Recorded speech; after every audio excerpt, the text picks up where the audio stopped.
gentlemen, welcome back to another very special, as always, episode of the HyperConscious podcast. We hope you enjoyed our latest episode where we sat down and we did a 5-minute clinic on why you are not following through. Today, for episode number 357, we are going to do a small talks episode on how every strength comes with a weakness.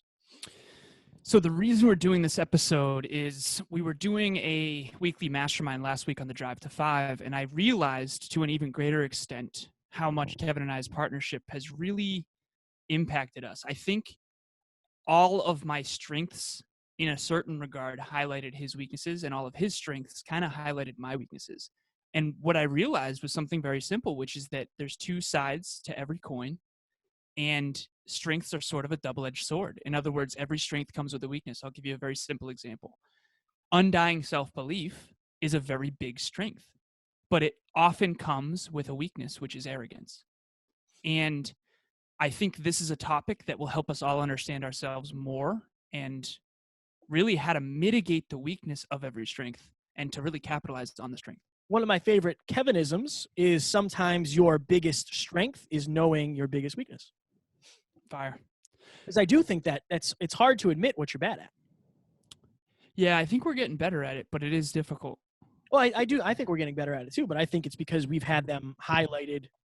Like, I can't get mad at you for being a way that I know you default to. In a way, like I know that's what you're working through. That kind of is what comes with the territory. So I understand, like, is your ego going to flare up? Absolutely, it is. Right. Am I going to get insecure? Yeah, I am. I think that's the way it's going to be. Now, I do believe the level of that might not be as bad. You might not go to 10. I might not go to 0. But I think that we all have these specific things that we have to work through. I think we want to capitalize as much as we can on the strengths and really negate the weaknesses as much as we can, or turn those into strengths depending on what they are. I think what's interesting too about what you just said is, like, when you start to really understand how many weaknesses you have, you stop kind of getting upset with other people for theirs. Yeah. Like, there are so many things that I'm really good at, but there's also so many things that I struggle with consistently. And when you audit that and really become aware of it, you really do kind of see other people's strengths and weaknesses, and you can more proactively look at what's good rather than what you dislike. It's like we have such an interesting, like, oh, you should be like me. Nope. Because the way they are has its benefits, and the way you are has its benefits. So how do we learn from each other so that we can all benefit? Like, that's the framework that I really want to approach this episode with, but also like our lives with. How do you, and I'll answer after you, but how do you what's the process of discovering a weakness? Well, we talk about every rep is a report card. I honestly believe that if you have the courage to actually shoot for a big dream, whatever that dream is in your heart, I think it's going to highlight your weaknesses. So starting this podcast with you, for example, it really did highlight my weakness of maybe I'm not as good a listener as I thought I was. You know, maybe I mean, if we look back at episode 1, you know, you were definitely in self-doubt and I was definitely in arrogance. And if we wanted to become a better podcaster in the service of others, we had to face the truth of those weaknesses. And especially if we wanted to stay on a team. You know, how many times did you and I feel disconnected where we had to, like, level set? And usually it was because we were not on the same page. I think the other thing too is looking back before you even decided that the experience was a report card. Like, there probably are some common patterns in your life of when you did, not you specifically, just anybody listening or watching, when you did really well and when you did really poorly. And there's probably some common things that happened. Like, if your relationships failed in the past, why? Like, what were the actual intangibles that happened? You know, were you not listening well? Were you ego-based? Were you having trouble finding empathy? Did you not care about quality time? Did you not care about your partner's needs? That's like one thing. Looking back through the Rolodex of your past and realizing, okay, this is consistent. Right. Every time this happens, I do this. Or every time I do this, this happens. And I think it's partly And we talk about extreme ownership all the time. Like if you're not willing to own your shit, awareness is great. It's great. But if you are aware of your jeffings and you're not willing to own them and change them, then you're stuck in that cycle and it's not going to change by itself. So what's the strength of yours that came with a weakness? What's interesting is that certain weaknesses come with strengths too. And I'll let you answer in a second. I realized this about you. You had a scarcity mindset at times, but it also got you to be on time all the time. That's what I was going to use first. Which is a huge strength. And it's like, wait a minute, your weakness created a strength. So not only do strengths have weaknesses with them, but weaknesses actually have some strengths too. I think the key is to audit it and double down on what the good part of it is. I think one of my strengths is logistics, but it comes from a weakness of fear probably, or Right. uncertainty, not wanting to Anything to go wrong. No, I don't want uncertainty. I need to know why things are okay, this is the time we're leaving. This is the time we expect to get there. All right, let me add a half hour onto that. I also have a very high level of awareness when it comes to, I wouldn't say travel because planes and airports, I'm not new to that. I'm pretty versed in that now. But like if you give me a car and you say you have to be here at this time, I'm fairly confident I can get you there at that time. That's just something I spent years doing. Right. But it also has caused me to lose sleep the night before, you and I to get into an argument about like being late, that sort of thing. So I think that with every strength, you also have to learn how to flex the muscle that comes with that. Like you now have this weapon that's really good at shooting long distance. Right. How do you shoot short distances? Right. And how do you not try to use that weapon for everything? Right. I think everybody has that. Every strength creates some form of weakness. And every weakness, I think, if you look at it the right way, creates a strength. But if I couldn't agree more. If you're not willing to admit that, if you're only looking at the benefits versus the detriments, if you're only looking at the detriments versus the benefits, it's interesting. I've never really, I don't think I've ever thought of it at this deep level until this talk, but it is very interesting. It's a powerful topic, man, because, okay, let's say you have a ton of confidence in yourself. What if you're still using that for the first time skateboarding? You might break your leg, right? So it's almost like you have to audit. How do you audit? Trial and error and experience and asking for feedback with people who care about you. And again, I'm always going to come back to, I honestly believe that if you have a dream, you're out there right now, whether it's a dream or a goal, maybe it's to have an incredible marriage, maybe it's to have kids, maybe it's to, start this business, whatever that thing is that tickles your heart, I'm so convinced that you having the courage to actually go on that journey is going to force you to face your weaknesses and double down on your strengths. I think it's that epic journey that, like, I'm convinced you and I came into each other's lives for a reason, because in order to become the people who are able to attract and attain the dreams that we have in our hearts, we had to face those things. Yeah. And like Kev, right before this episode, you and I were talking about business acumen, and you, a month ago, set a new financial goal for your vision for your life. And now you're having conversations with me about business that you wouldn't have had if it wasn't for that vision necessarily. Well, I think it's that, but I think it's also, I don't know. I think that you and I have done a really good job of helping each other with our weaknesses. And I think I realize when somebody else's strength is my weakness and I'm willing to ask for help. I think that's part of it too. Like, we've been working together for like 2.5 years, right? I don't know. We'll have to figure out the exact thing. It's over 3. Has it been over 3? Jesus. Yeah. Okay. So full time? HyperConscious meets conversations change lives. Has it been full time over 3 years? I believe so. Yeah. No, I don't think I've been away from my job for 3 years. I'm gonna check it out. Check it out. But I think that we've been together, whatever, we'll say 3 years. We've been working together for 3 years. And I've already been forced to learn so much in order to keep leveling up. I don't ever want to be the bottleneck in this business. That's number one. And number two, I always want to be able to add value wherever I am. So I realize that, like, one of your strengths is business. That's one of my weaknesses. Hmm. So I want to make sure that I use one of my other strengths, my humility, to say like, hey, I'd love to learn more about that, not only for now, but like, who knows what will happen. And we're going to talk about this. We're going to talk about decisions, right? We're going to talk about decisions in Friday's episode. But I'm deciding now that I don't want to take the chance to see what happens in 10 years if I don't learn business now. Like, how much am I leaving on the table possibly? Right. I don't learn business now. Well, the thing is, you would never know, but your Right. intuition kind of knows. I And think it's like, do you, it's when you ask, like, how do you know what your weaknesses are? It's taking that honest look at yourself. And I think the thing that you're really good at is kind of knowing when you don't know and being okay with being a student. Yeah.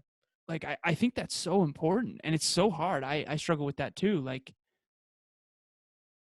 I don't know, when I'm in the gym with you and you're squatting 4 plates or 3 plates easily, like, you got to put on that mentee hat, and you got to know when to do it. it depends on what your results are. Right. Like, you want to go in there, ego lift and whatever. But if you're going there for like results, like it depends on why you're in the room. And I think just to go like deeper, like a deeper level, I think one of my weaknesses of insecurity and not feeling good enough, so that's what happens. I think that's where it started, right? Right. You're talking about business and you're like, and I'm like, oh shit, I'm way out of my league here.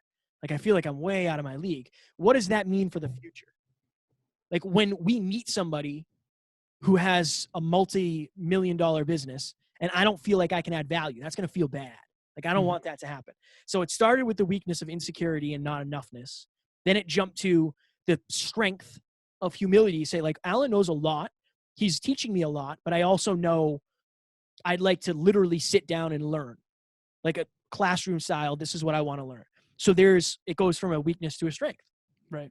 And I do think that if you're hyper conscious and you're thinking of that, like, I know when I get insecure, when I get insecure, I know when you get arrogant, when you get arrogant. Oh, yeah, it's the worst. But what if you have a system in place to redirect yourself? Like, what if you created a system so good that when you get insecure, you know what to do? How do you identify when you are in your weakness, though? Because it's very difficult, though, because you'll know after. Yeah, exactly. After. So you might not know in the moment, but that's what it's a trigger. I know that when this happens, I feel this way. How do I know that? Well, I look back into my past. Any other time we've ever talked about business, I felt insecure. Right? I say that all the time. So as it's going on, as we're talking more about business and numbers and systems and Excel and spreadsheets and stuff that I don't know anything about, I start to get that feeling. My weakness comes of like, boy, you're way in over your head here. You don't know any of this. What does that mean for the future? And then since I've done this enough, I now know, okay, what's the best thing to do? Am I going to let my ego flare and say like, hey man, you don't know nearly as much as you think you do? No, because that's me leaning more into my weakness versus cutting it off with a strength. I think you know from experience if you look hard enough.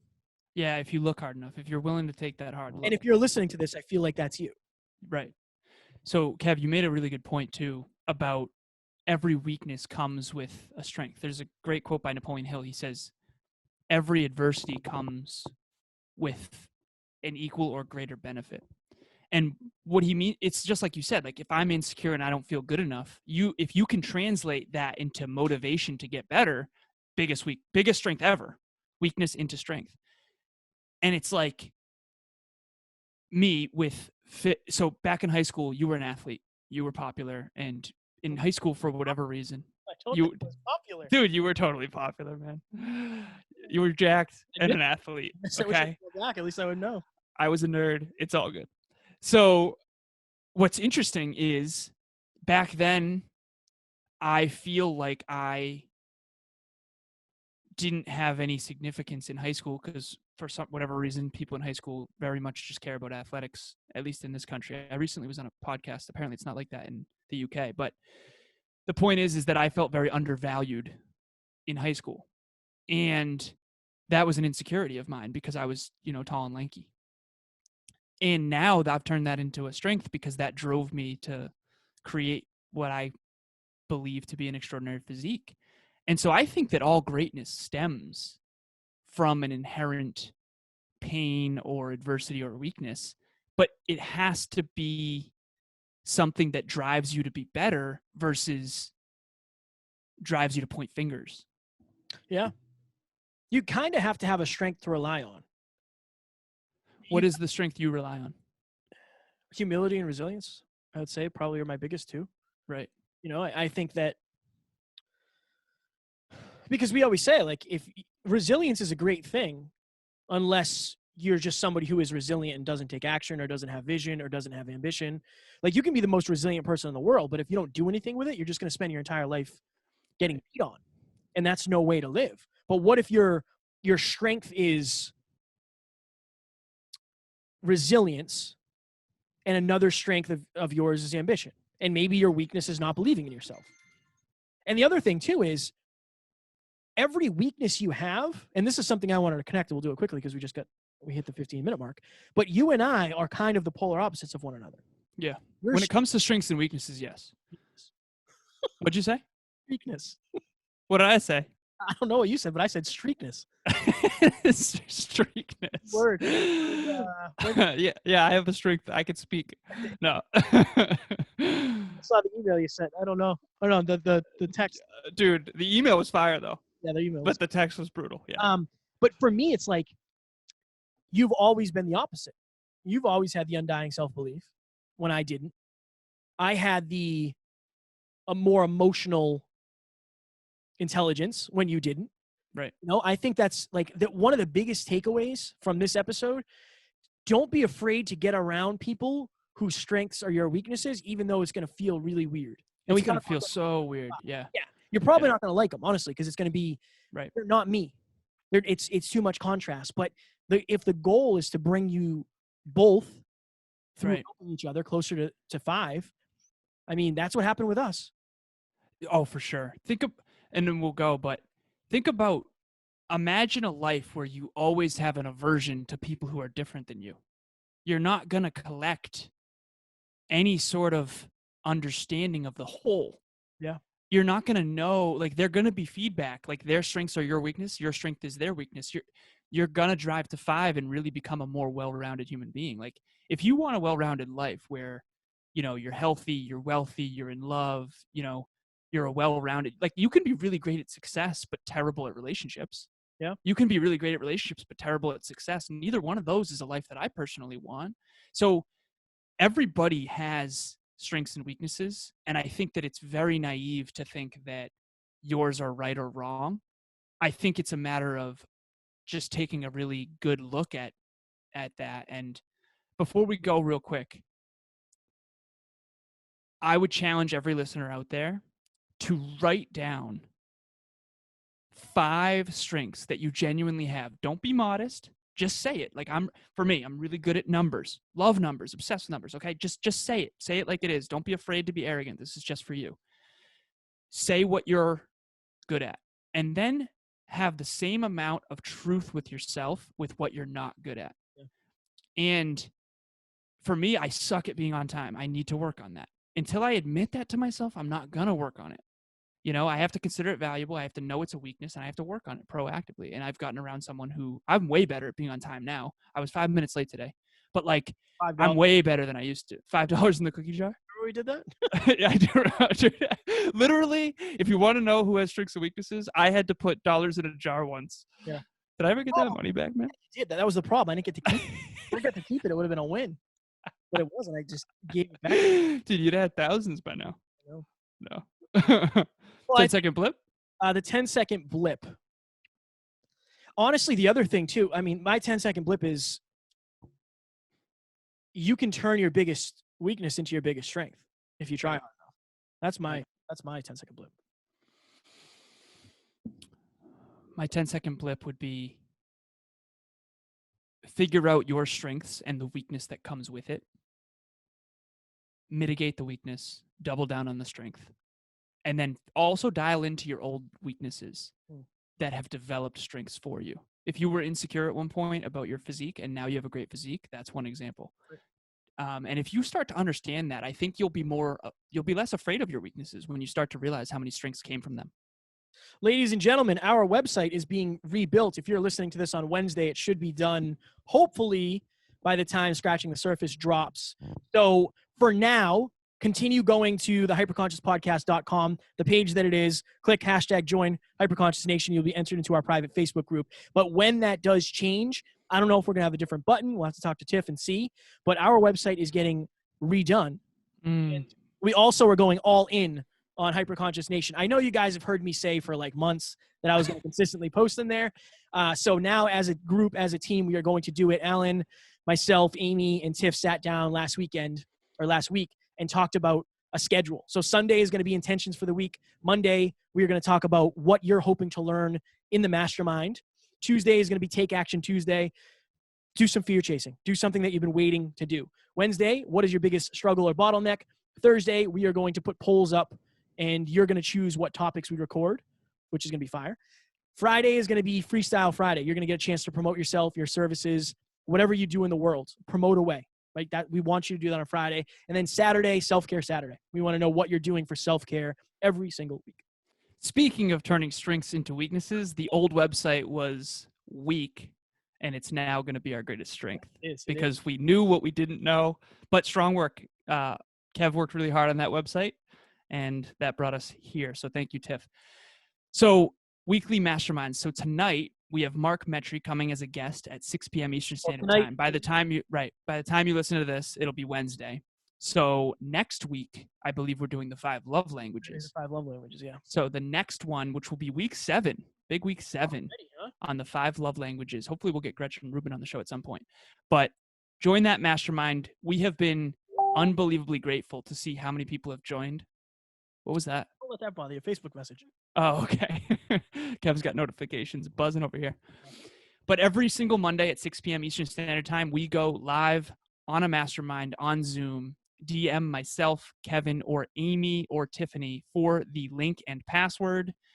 We're going to be picking a topic every week. We appreciate you guys. We've had upwards of 20 people in each one of them, and we appreciate you so much. And we're learning so much from many minds all at once. We are. Ladies and gentlemen, we hope you enjoyed this. Up next, we are going to do a Scratching the Surface episode on how your decisions affect your life. So we will talk to you on Friday. Talk to you soon. Bye.